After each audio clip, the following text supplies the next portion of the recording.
अस्सलाम वालेकुम, my name is Asif और आज मैं आपको बताऊंगा how to get Morocco visa on Pakistani passport. तो मोरक्को का वीज़ा आपको दो तरीके से मिल सकता है, एक ई वीज़ा और दूसरा स्टिकर वीज़ा। ई वीज़ा आप ऑनलाइन अप्लाई कर सकते हैं और स्टिकर वीज़ा के लिए आपको आपके डॉक्यूमेंट्स एम्बेसी इस्लामाबाद एम्बेसी में जमा करवाने होते हैं और फिर वो डिसीजन करते हैं और फिर आपको वीज़ा देते हैं। ई वीज़ा आपको कंफर्म मिल जाता है, जबकि स्टिकर वीज़ा जो है वो जो वीज़ा ऑफिसर है या काउंसलर है वो डिसाइड करता है और फिर ही आपको मिलता है।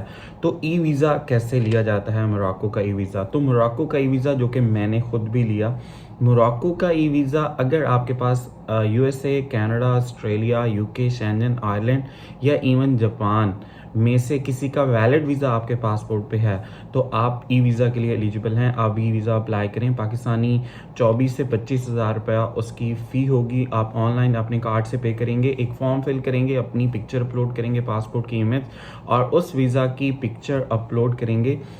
3 वर्किंग डेज़ का टाइम होता है, लेकिन 1 वर्किंग डेज़ में आपका वीज़ा आ जाता है। उसके बाद आप मोरक्को ट्रैवल कर सकते हैं। अब आ गई बात स्टिकर वीज़ा की, जो कि आपने एम्बेसी से लेना होता है।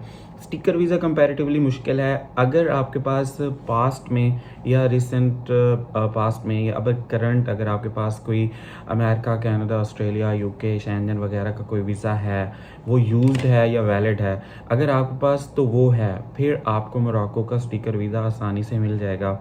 वरना मोरक्को का वीज़ा आम लोगों को छोटी मोटी ट्रैवल हिस्ट्री पे आसानी से नहीं मिलता है।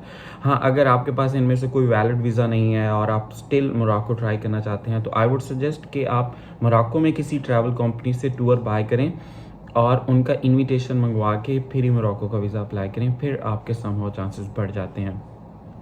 मोरक्को का वीज़ा पाकिस्तानी पासपोर्ट पे इसलिए भी मुश्किल है क्योंकि मोरक्को बिल्कुल यूरोप के करीब है और एक सिटी वहाँ पे ये भी आता है जो कि तांजा है उनके सिटी का नाम।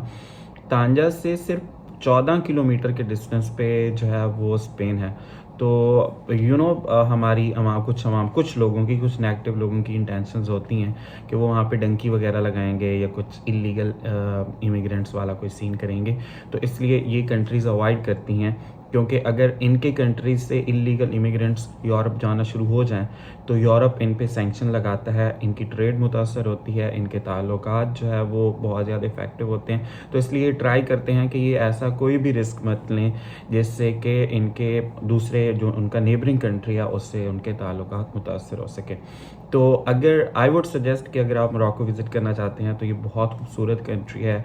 बहुत रीज़नेबल प्राइस में आपको होटल मिल जाते हैं। इनके फूड्स बहुत ही आला किस्म के हैं और इनके यहाँ एक फ़ास्ट ट्रेन चलती है। आप हर सिटी में उस फास्ट ट्रेन पे जा सकते हैं जिसको आप बुलेट ट्रेन कहते हैं। 300 किलोमीटर पर आवर की स्पीड से वो चलती है। तो you must go to Morocco if you have any of the valid visa, जो कि बड़े कंट्री का कोई वीज़ा है। अगर आप पास वो है तो आप ई वीज़ा लेके लाजमी एक दफ़ा विज़िट करें। लेकिन अगर आपको फिर भी जाने का शौक़ है और आपके पास ये सब नहीं है तो आप एक दफ़ा लाजमी ट्राई करें। अगर आपका लग जाता है तो आपको ज़रूर मोरक्को विज़िट करना चाहिए। मैंने जो है वो ई वीज़ा लिया था और ई वीज़ा मेरा 1 दिन में ही आ गया था और मैंने उस पर ट्रैवल किया। तो थैंक यू फॉर वॉचिंग। अल्लाह हाफ़िज़।